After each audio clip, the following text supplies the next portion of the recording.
The grand chamber was designed to impress. Every species that entered it was meant to feel small. The ceiling rose up like a cathedral, covered in holographic displays showing the vastness of space. The seats formed rings that climbed higher and higher, filled with hundreds of alien delegates, representing thousands of worlds. They walked to the central platform with Bori's carrier in one hand and Hana at his side. Their footsteps echoed in the huge space. Every eye, cluster of eyes, or sensory organ in the room turned toward them. A voice boomed from everywhere at once. The Galactic Assembly recognizes the delegation from Earth. You may present yourselves. They set down the carrier and opened it. Bori stepped out, sniffed the air, and sat down to clean his paw. I'm Captain Day Kim of the Earth Confederation, Day said. His voice was quiet compared to the booming announcement, but the chamber's acoustics carried it clearly. This is Lieutenant Hana Lee, and this is Bori. The cat looked up at the mention of his name, then went back to cleaning. There was a ripple of sound through the chamber. Day couldn't tell if it was laughter or confusion. Probably both. The voice spoke again. The Assembly has reviewed Earth's application for membership. We will now present our findings. A holographic display appeared above Day's head. It showed Earth, blue and green and beautiful, rotating slowly. Then the display split into sections showing different aspects of human civilization. Technological assessment, the voice announced. Earth has achieved basic faster-than-light travel. Their ships are functional but crude. They use fusion reactors when most species have progressed to zero-point energy. Their weapons are kinetic and explosive rather than energy-based. Rating: primitive. Hannah's jaw tightened. Day just nodded slightly. They'd expected this. Military assessment. Earth maintains a small, fragmented defense force. No unified command structure. No planet-killer weapons. No shield technology. They have fought only among themselves, never against an external threat. Rating: weak. More murmurs from the assembled aliens. Some sounded dismissive, others curious. Cultural assessment. The display changed to show images of human cities, art, music, literature. Humans remain divided into nation-states. They have no hive-mind connection. No psychic abilities. They experience individual death without consciousness transfer. They form emotional attachments to lower life forms for no tactical benefit. The display zoomed in on an image of a child hugging a dog. They are driven by emotions rather than logic. They make inefficient decisions based on concepts like loyalty, love, and honor. Rating: unstable. The display vanished. The voice concluded, overall assessment. Earth does not meet the standard criteria for Assembly membership. However, as per protocol, the applicant species may face challenges from existing members. If they succeed, membership may be granted despite deficiencies. Day had been standing still through all of this, one hand resting on Bori's back. The cat had finished grooming and was now exploring the platform, tail held high. A section of the seating area lit up. Dexver stood, scales gleaming under the lights. The Vral Empire issues a challenge, the War Master said. Its voice filled the chamber. Humans claim they deserve a place among the stars, but their evaluation shows they are primitive, weak, and unstable. I propose a traditional test, the simulation of dominance. The chamber erupted in noise. Different species called out in different languages, but the translation systems made it clear they were excited. This was apparently good entertainment. The voice returned. The challenge is recognized. Captain Day Kim, do you accept? Day looked down at Bori. The cat had found a warm spot on the platform where the lights created heat. He was settling down for a nap. Captain? Hannah whispered urgently. What's the simulation of dominance? A war game, Day said quietly. Neural simulation. Pure strategy test. Winner takes all. Can you beat him? Probably not, they said honestly. Hana looked stricken. Then why? Because refusing would be worse. Day raised his voice to address the chamber. I accept the challenge. But I need 20 minutes first. Silence. You need time. To prepare? The HFY asked. There was mockery in its tone. I need to feed Bori, they said. He gets cranky when he's hungry. The chamber exploded with sound again. Some aliens seemed outraged. Others made sounds that might have been laughter. The HFY's scales rippled with color, a sign of anger. You dared to delay a formal challenge for a pet. I'm not delaying anything, they said calmly. You can start setting up the simulation. I'll be ready in 20 minutes. He picked up Bori and the carrier. There's a preparation room nearby, right? The guide robot appeared. This way, Captain Kim. Day followed the robot, Hana hurrying after him. Behind them, the chamber filled with the sounds of aliens discussing, arguing, and placing bets on the outcome. The preparation room was small and sterile. Day set Bori down and pulled out a can of cat food from his bag. He opened it and emptied it into a bowl. Captain, Hana said. She was pacing. The Vral are master strategists. The HFY has won hundreds of these simulations. Our briefing said he's never lost. I know, Day said. He was watching Bori eat. So what's your plan? To do my best. That's it? Hana stopped pacing. That's the whole plan? Day looked at her. Hana, what did you think would happen here? That they'd take one look at us and welcome us with open arms. We're the new kids. We're small and weak, and we don't fit their patterns. They were always going to test us.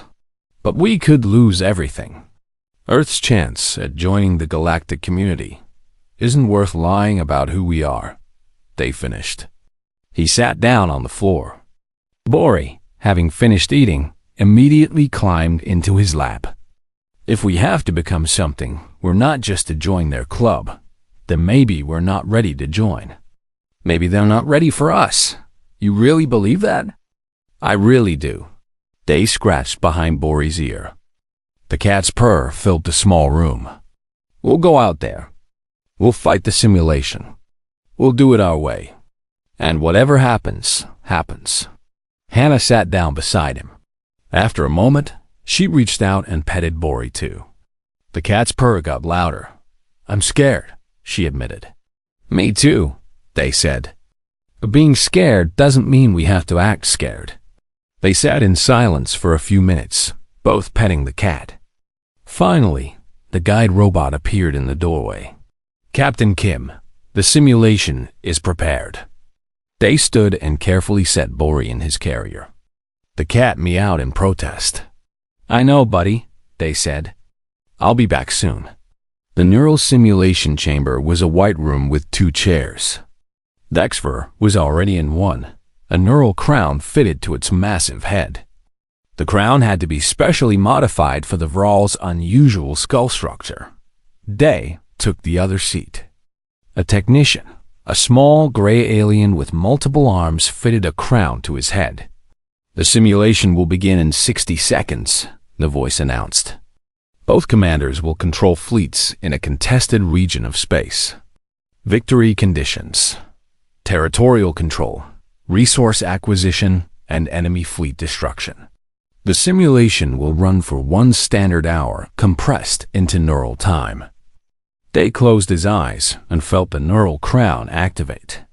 When he opened them again, he was standing on the bridge of a virtual flagship. Hana was beside him, also projected into the simulation as his executive officer. Captain, Virtual Hana said, we have 20 cruisers, 40 destroyers, and support vessels. The Vral fleet just appeared on sensors. They outnumber us 2-1. Through the view screen, they could see the HFY ships approaching in perfect formation, aggressive and overwhelming. Send this message to all ships, they said calmly. Prepare to engage, but remember, We're not here to prove we're the strongest. We're here to prove we can survive. The simulation began. And in the grand chamber, hundreds of aliens watched the tactical displays, eager to see the humans crushed. The station was bigger than any city Day had ever seen. It stretched out in all directions, a massive wheel spinning slowly in the darkness of space. Lights blinked along its surface like stars. Ships of every shape and size docked at its ports. Some looked like needles. Others looked like flowers made of metal. A few didn't look like anything Day could name. His own ship was small and plain. It was called the Magunho, named after Korea's national flower. Next to the alien vessels, it looked like a toy. "Captain Kim," Hana said from the pilot's seat. Her voice was tight with nerves.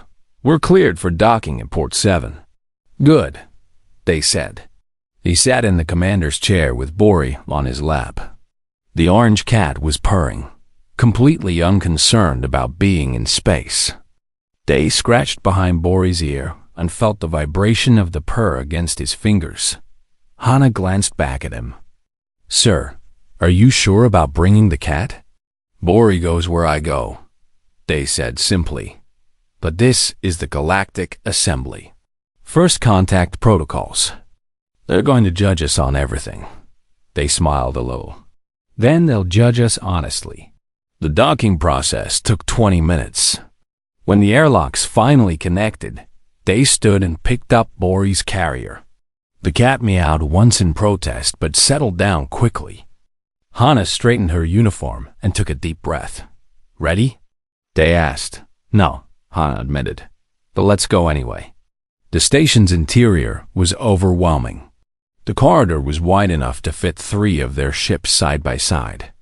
The ceiling curved up so high that clouds might have formed up there. Dozens of alien species walked, slithered, or floated past them. Some had too many limbs. Others had none. One creature was just a ball of light that hummed as it moved. None of them looked at the humans. They were too busy with their own affairs. A guide met them at the entrance. It was a small robot, no higher than Day's knee. It had a pleasant voice. "Welcome, representatives of Earth. Please follow me to the assembly hall. Your evaluation begins in 1 standard hour." They walked for what felt like miles. The guide led them through corridors filled with aliens. Hana kept staring. Day kept his eyes forward and occasionally checked on Bori through the carrier's window. The assembly hall was enormous. The ceiling was a dome that showed the stars outside. Hundreds of seats formed a circle around a central platform. Most of the seats were already filled with alien delegates. "The human delegation may wait in the preparation chamber," the robot guide said, pointing to a door. The preparation chamber was smaller but still impressive.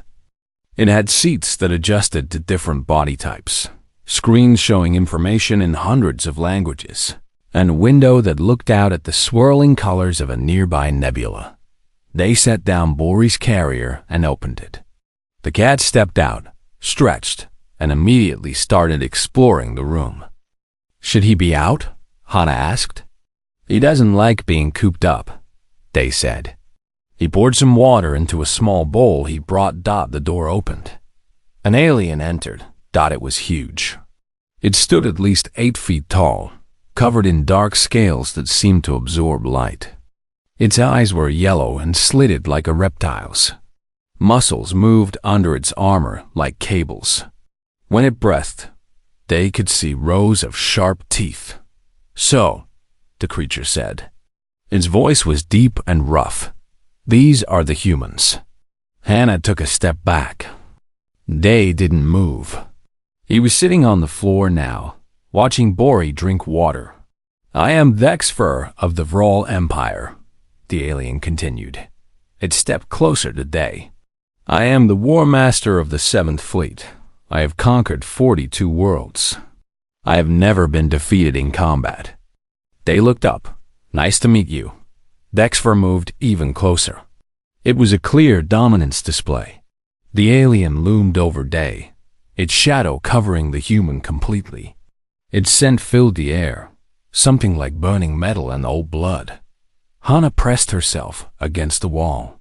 Her hand moved toward the emergency beacon on her belt. Day didn't rise to it.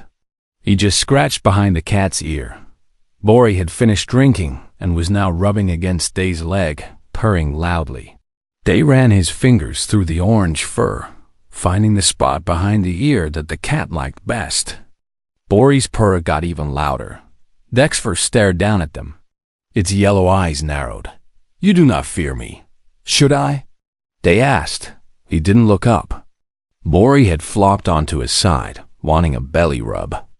"Every species fears the Vral," Dexter said. There was confusion in its voice now, mixed with anger. "We are the strongest warriors in the galaxy. Our fleet could turn your world to ash." "Probably," Day agreed. He rubbed Bori's belly. The cat grabbed his hand with its paws, but didn't use its claws. "But you're not going to do that. And why not?" "Because you're here for diplomacy, same as us. If you wanted to turn Earth to ash, you'd already be there doing it instead of talking to me." Day finally looked up at the alien. His expression was calm and friendly. "Besides, you're standing in Bori's sun." Dexter looked down. The window's light was indeed casting a bright patch on the floor, and the alien's bulk was blocking it. "Your sun?" Dexter repeated. "Cats like sunlight," Day explained. "Makes them happy. Would you mind moving a bit to the left?" For a long moment, Dexter just stood there, its muscles tensed, its claws extended slightly. Hana was sure the alien was going to attack. Then Dexter stepped to the left. Sunlight flooded across Bori. The cat immediately rolled into it, stretching out to catch every ray. "Thank you," Day said pleasantly. Dexter stared at him, then at the cat, then back at him. "You're a very strange human." "I get that a lot," Day said. The alien left without another word. When the door closed behind it, Hana let out a breath she'd been holding. "Captain, what was that?" "That," Day said, "was someone trying to make us scared. It worked on me," Hana admitted. "Fear's a choice," Day said. He stood up and brushed cat hair off his uniform. "They want to see if we'll fold under pressure, if we'll act weak or aggressive. Either one would give them an excuse to reject us. So what do? We be ourselves," Day said. He checked his watch. 30 minutes until the evaluation. "You should review the briefing materials." Hana nodded and moved to one of the screens. Day sat back down on the floor. Bori immediately climbed into his lap. The cat settled in, turning in a circle 3 times before curling into a ball. Within seconds, he was asleep. Day rested one hand on the warm, soft fur and looked out at the stars. The galaxy was big. Humanity was small. But they were here. They'd made it to the stars, and now they were asking to join the community of spacefaring species. They didn't know if the assembly would accept them. He didn't know if humanity was ready for what was out there. But he knew one thing for certain. He wasn't going to pretend to be something they weren't. Not for the Vral. Not for anyone. Bori twitched in his sleep, probably dreaming of chasing birds. Day smiled and scratched behind the cat's ear. Whatever happened next, they'd face it honestly. Inside the neural simulation, Day stood on the bridge of a warship that didn't really exist. But his brain thought it was real. Every sight, sound, and sensation felt genuine. The hum of engines, the glow of displays, the weight of command. "Vral fleet is advancing," Virtual Hana reported. "They're moving in standard conquest formation. Heavy ships at the front, support vessels behind." They watched the tactical display. Dexter's fleet moved like a hammer, direct and brutal. It was heading straight for the resource-rich asteroid field at the center of the simulation zone. "Pull back our forward destroyers," they said. "Have them retreat to Grid 7, sir?" Virtual Hana looked confused. "That leaves the asteroid field wide open." "I know." In the Grand Chamber, Aliens watched the tactical displays with interest. The human fleet was retreating before contact had even been made. Predictable, one delegate said. They're already running. Another agreed. Only a few noticed that the human ships weren't fleeing in panic. They were withdrawing in perfect order, maintaining formation. Dexter saw the retreat and felt satisfaction. The War Master pressed the advantage, sending ships forward to claim the asteroids. Resources in the simulation translated to more ships, more weapons, more power. They let him take it. Captain, 3 civilian transport ships are under attack in Sector 4, Virtual Hannah said. They're carrying colonists. If we don't help them, they'll be destroyed. Send the 5th and 6th destroyer squadrons, they ordered. But sir, that weakens our main fleet. We need those ships to defend the resource zones. Send them anyway. The tactical display showed human destroyers breaking away from the main fleet to protect the civilian transports. It was inefficient. It split their forces. Any military academy in the galaxy would have called it a mistake. Dexter saw the move and didn't understand it. Why waste military assets on civilian ships? The simulation wasn't about protecting civilians. It was about conquest. The War Master pushed harder, sending more ships to claim territory. The Vral fleet spread across the simulation zone like a dark tide. They kept pulling back. Every time Dexter advanced, the human fleet retreated. But they never broke formation. They never panicked. They just withdrew, step by step, to positions that seemed to have no strategic value. The humans are losing, one alien observer said, watching the displays in the Grand Chamber. They've given up 2/3 of the contested territory, another noted. Hannah, sitting beside Day's unconscious body in the simulation chamber, watched the technical readouts. Her hands gripped the armrests of her chair. It looked like a disaster. 30 minutes into the simulation, Dexter controlled most of the resources, most of the territory, and had destroyed twice as many human ships as it had lost. Then something changed. Enemy supply lines are overextended, Virtual Hannah said, studying the tactical display. They're spread thin across multiple sectors. I see it, Day said. He'd been waiting for this. Execute Plan Dandelion. The human fleet, which had been scattered and retreating, suddenly coordinated. Small groups of ships appeared in sectors the Vral had already claimed and thought were secure. They struck fast at supply depots and communication relays, then vanished before reinforcements could arrive. Dexter's fleet began to fragment, trying to defend everything at once. Captain, enemy fleet is attempting to regroup, Virtual Hannah reported. Let them, Day said. Pull our forces back to the civilian corridors. The simulation clock showed 15 minutes remaining. By traditional scoring, Dexter was still winning. More territory, more resources, more enemy kills. But something was wrong. And the experienced military observers in the Grand Chamber began to notice. The Vral fleet is using resources faster than they can gather them, one said. Their casualties are sustainable. But their morale indicators are dropping, another observed.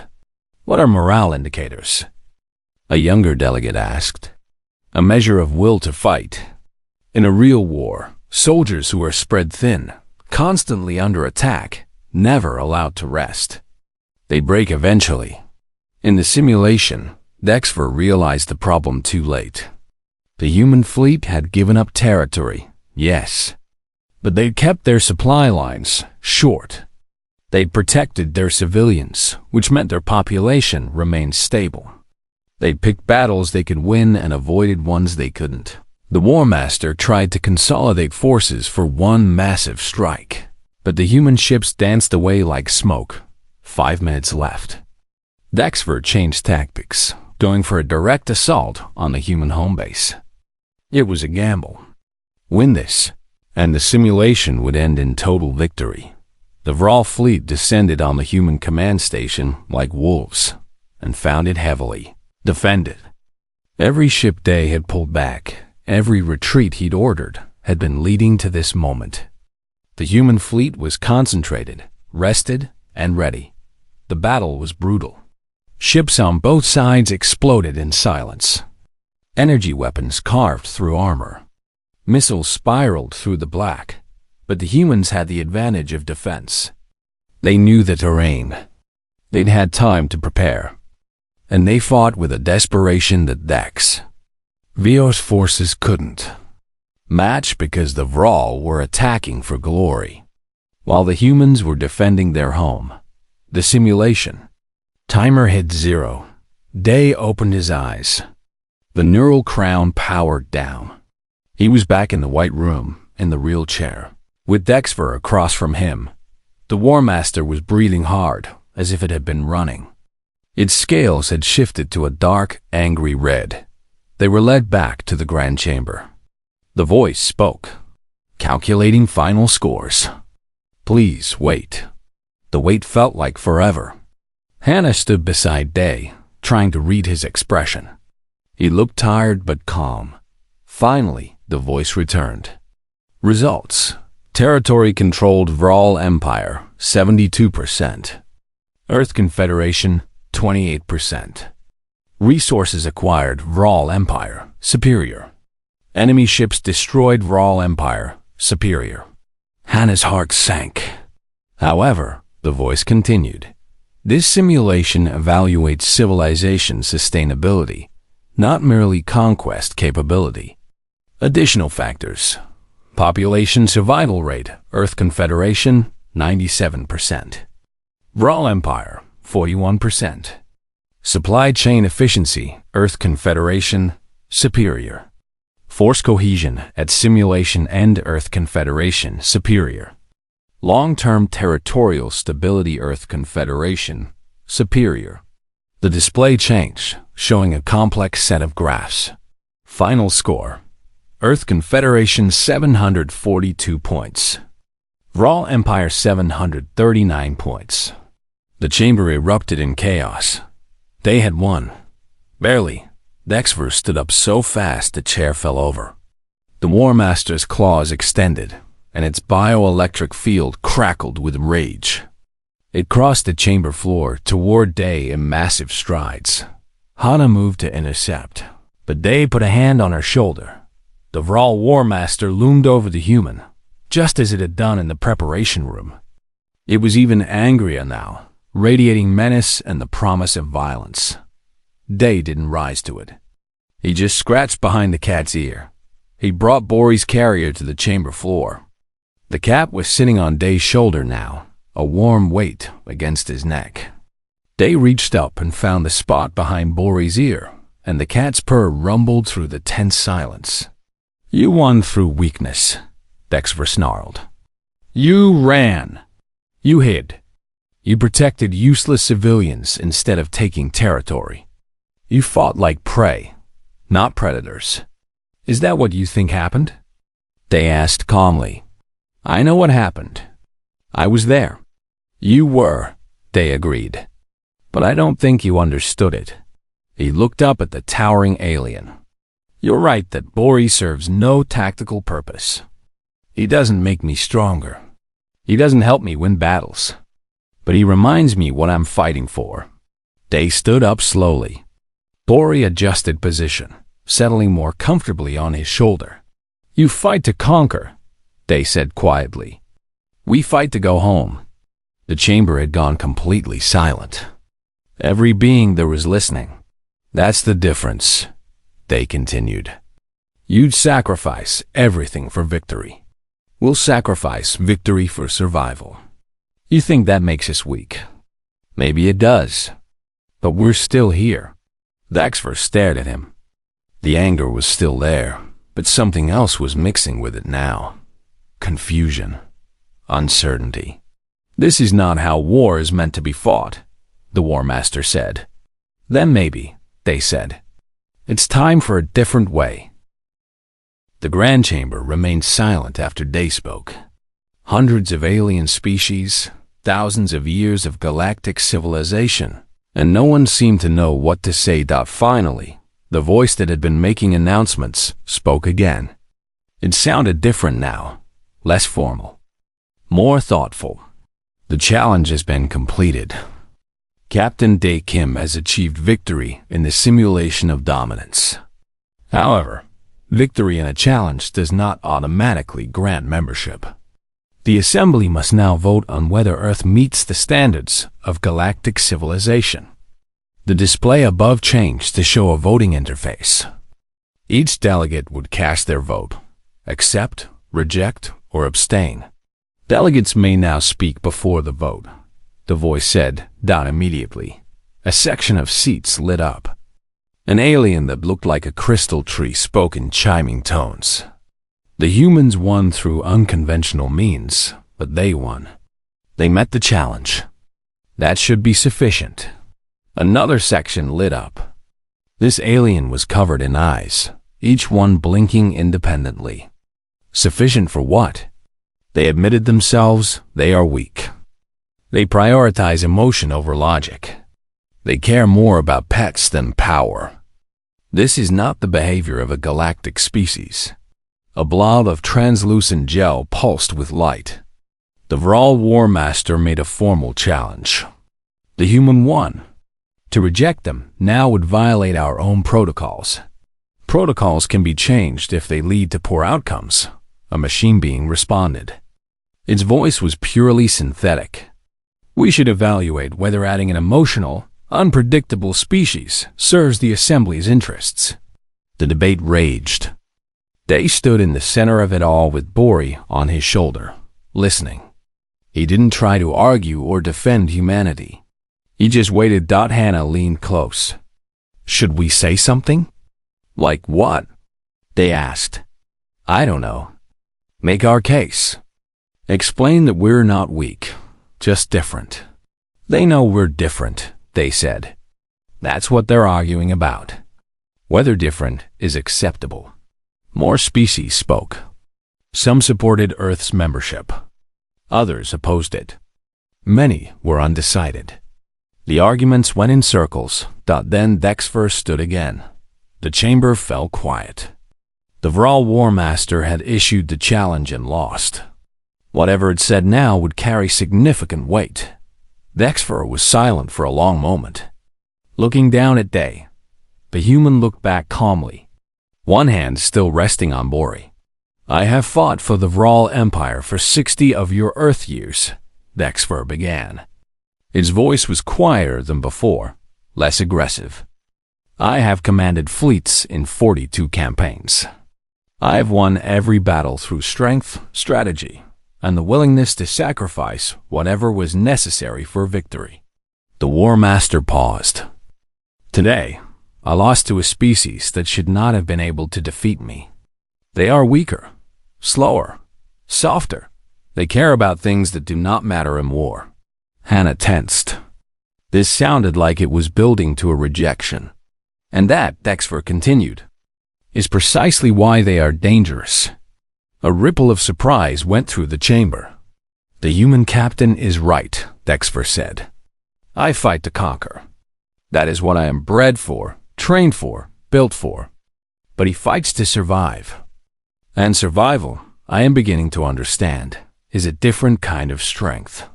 The War Master's scales shifted to a lighter color. In the simulation, I made every correct tactical choice. I took territory. I gathered resources. I destroyed enemy vessels. By every measure of military success, I won. And yet, Dexfer said, when the simulation ended, my empire was collapsing. My forces were scattered. My population was dying. While the humans, who lost every battle, were still coherent, still functional, still alive. The alien looked around the chamber. This troubles me. It should trouble all of you, because it means we have been measuring the wrong things. Silence. The humans are not strong in the ways we value, Dexfer said. But they are strong in ways we have forgotten. They remember that the purpose of war is to protect something worth protecting. They remember that victory means nothing if your civilization dies achieving it. The War Master's yellow eyes fixed on Day again. I vote to accept Earth into the Galactic Assembly. Not because they are like us, but because they are not like us. And perhaps we need that. Dexter sat down. The chamber erupted in discussion. They felt something strange in his chest. Respect, maybe. Or understanding.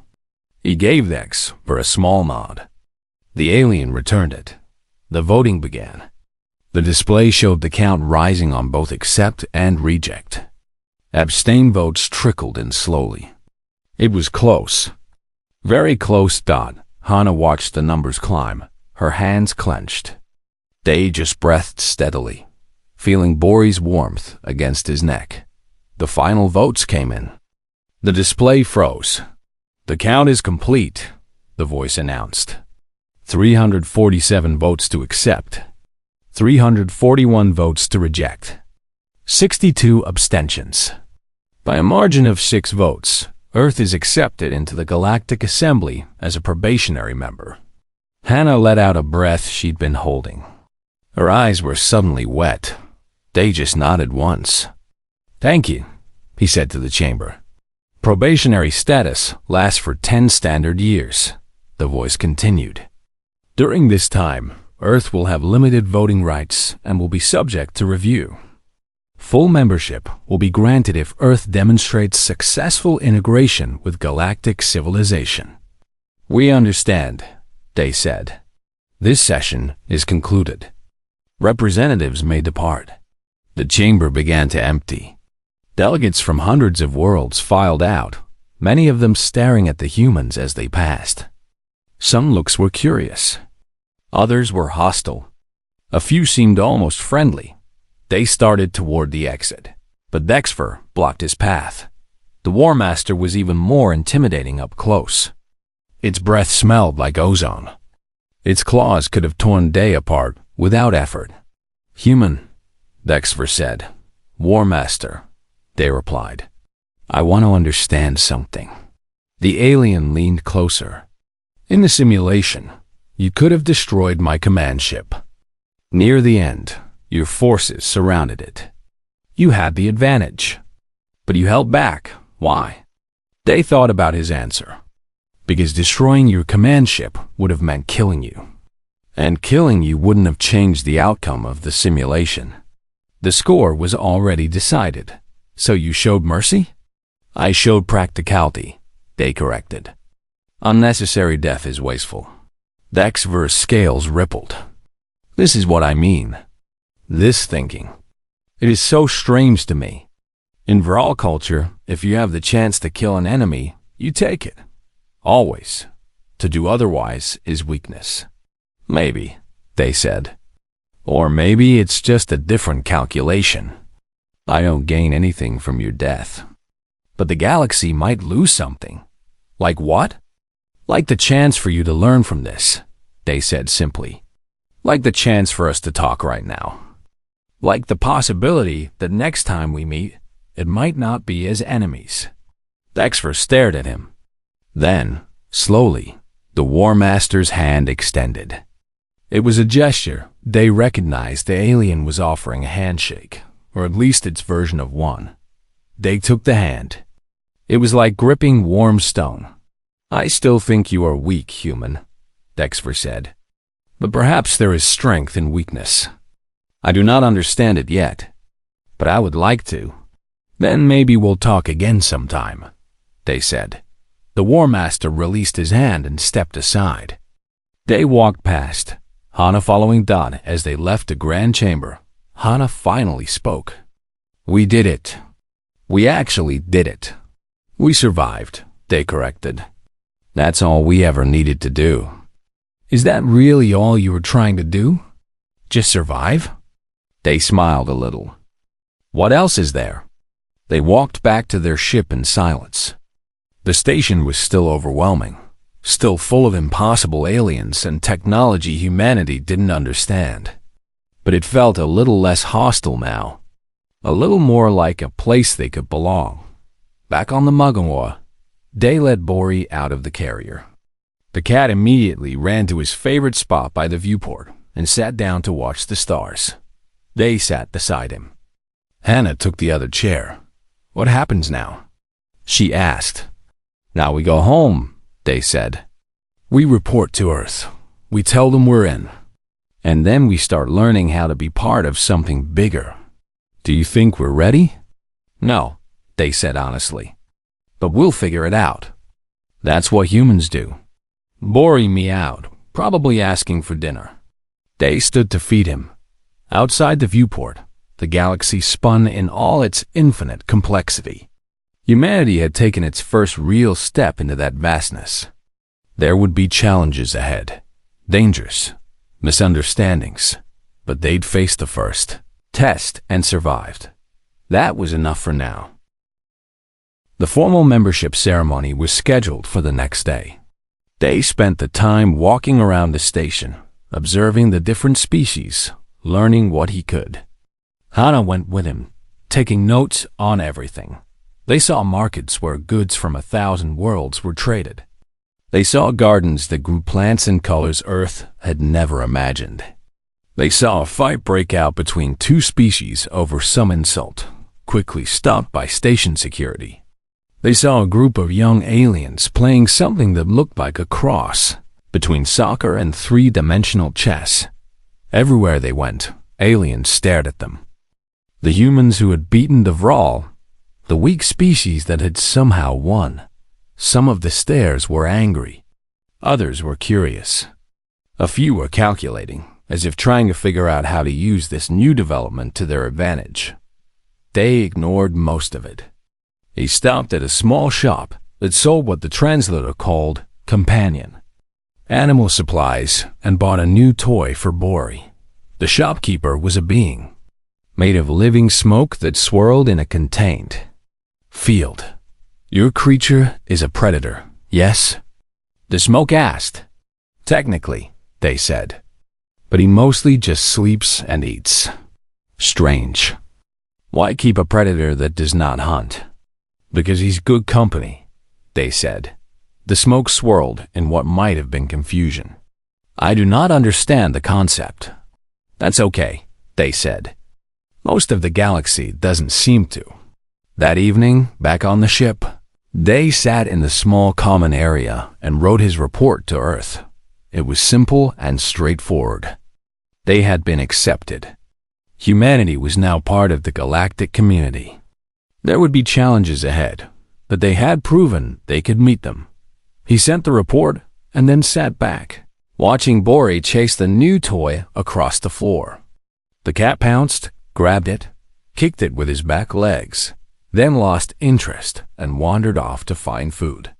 "Captain," Hannah said from the doorway, "there's someone here to see you." "Who?" "Dexfer." Day raised an eyebrow. "Let him in." The War Master had to duck to fit through the ship's corridors. The Magingwa hadn't been designed for beings that large. Dexfer looked around the cramped space with what might have been surprise. "This is your ship?" The alien asked. "This is it," Day confirmed. "It is very small. It gets us where we need to go." Dexfer stood in the center of the common area, looking even more massive in the confined space. Its scales were a neutral gray color, which Day had learned meant the alien was calm. "I came to ask you something," Dexfer said. "In private, if possible." Hannah looked at Day. He nodded, and she left, though she kept the door open and stayed within earshot. "What did you want to ask?" Day said that the War Master was silent for a moment. Then it said, "You were not afraid of me. Not in the preparation room. Not in the chamber. Not even when I challenged you. Why?" Day thought about his answer. "Should I have been?" "Yes," Dexter said bluntly. "I am a War Master of the Vral Empire. I have killed thousands. I could have killed you with one blow. Every species I have met shows fear when I approach them. It is natural. But you just sat there with your cat. Would my being afraid have changed anything?" Day asked. "What do you mean?" "If I had been afraid, Would you have spared me? Would you have treated me better? Would anything have been different? The HFY considered this. No. Then what would be the point of being afraid? They gestured to a chair that was far too small for the alien. Fear is useful when it helps you survive. But fear just for the sake of fear is just exhausting. The HFY didn't sit. Instead, the War Master moved closer to where Bori was sitting. The cat looked up at the massive alien without concern. May I? The HFY asked, extending one clawed hand toward the cat. They almost laughed. The fearsome Vral War Master was asking permission to pet a cat. Go ahead. Just be gentle. The HFY lowered its hand slowly. Bori sniffed the alien's claw, then rubbed his head against it, purring. The War Master froze. What is that sound? He's purring. It means he's happy. This small creature trusts me? Bori trusts most people, they said. He's a very friendly cat. The HFY carefully scratched behind Bori's ear, mimicking what it had seen they do. The cat's purr got louder. The alien's scales shifted to a lighter, warmer color. This feeling, the HFY said quietly. It is pleasant. That's why I bring him with me, they said. It's nice to have something small and simple to care about. Reminds you that not everything has to be about war and survival. The War Master continued to pet the cat, its movements becoming more confident. In Vral culture, we do not have pets. We have hunting beasts, battle mounts, creatures we use for labor. But nothing like this. Nothing that exists just to be pleasant. You're missing out, they said. The HFY was quiet for a long time, just petting Bori. Finally, the alien spoke again. I told the assembly that humans were dangerous because you are unpredictable. That is true. But there is something else. What's that? You made me question things I have never questioned before, the HFY said.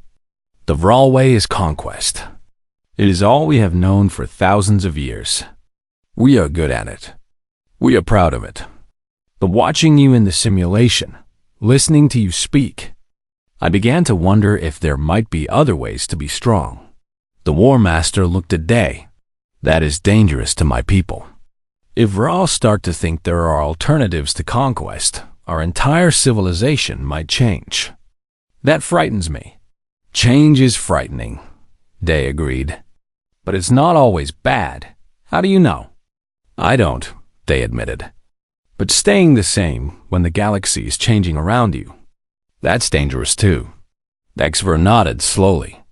The alien gave Bori one final scratch behind the ear, then straightened up. I should go. But I wanted to say, thank you. For what? For treating me like a person, not a monster. The War Master moved toward the door, then paused. And for showing me your cat. It was educational.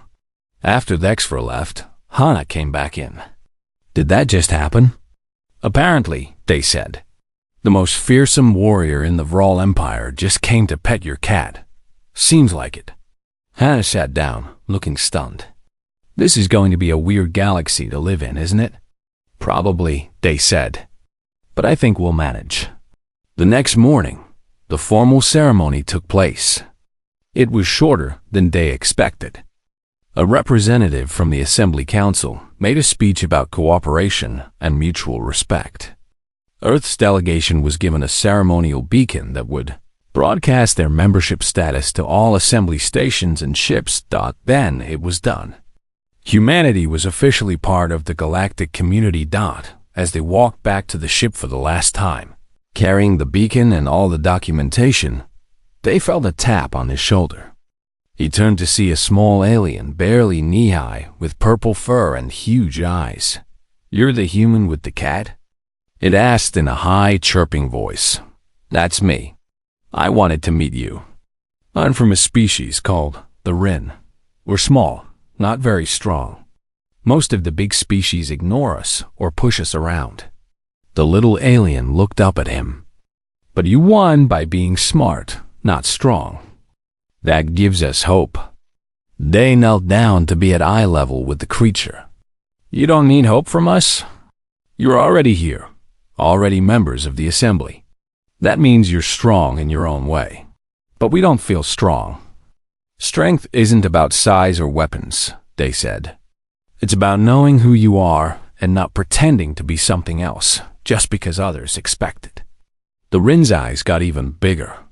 "Thank you." And then the little creature scurried away into the crowd. Hannah helped they stand back up. "You're going to be famous, you know? The human who beat the Vral with a cat on his shoulder." "That's not how I beat them," they protested. "Doesn't matter. That's the story everyone's going to tell." They boarded the Mugunhwa and began the pre-flight sequence. As the ship undocked and pulled away from the massive station, they took one last look at it through the viewport. "What are you thinking?" Hannah asked. "That we have a lot to learn," they said. "About the galaxy, about all these species, about how to fit in. But we will fit in? Eventually. On our own terms." He picked up Bori, who had been meowing for attention. "We're not going to become Vral or Rin or anything else. We're going to be human. And slowly, the galaxy will figure out what that means." The ship turned toward home. Toward Earth, toward the small blue planet that had sent them out into the stars. Behind them, the assembly station continued its endless rotation, full of thousands of species trying to coexist. It wasn't perfect. There were conflicts and arguments and misunderstandings. But it worked, more or less, and now humans were part of it. They settled into the captain's chair with Bori on his lap. The cat immediately curled up and started purring. Through the viewport, the stars stretched out in every direction, infinite and full of possibility. "Set course for Earth," they said quietly. "Course set," Hannah confirmed. "Engaging FTL drive in 3, 2, 1. The ship jumped, and the stars blurred into lines of light. Somewhere behind them, on the assembly station, Dexver stood at a window watching the human ship depart. The War Master's scales were the color of deep thought. In its quarters, carefully hidden from the other Vral, was a small datapad containing information about Earth, creatures called cats, and how to care for them. The galaxy had changed today. Not in an obvious way. Not with explosions or declarations or grand gestures. But in a quiet, fundamental way that would ripple outward for years to come, because a human had come to the stars with a cat and refused to be intimidated.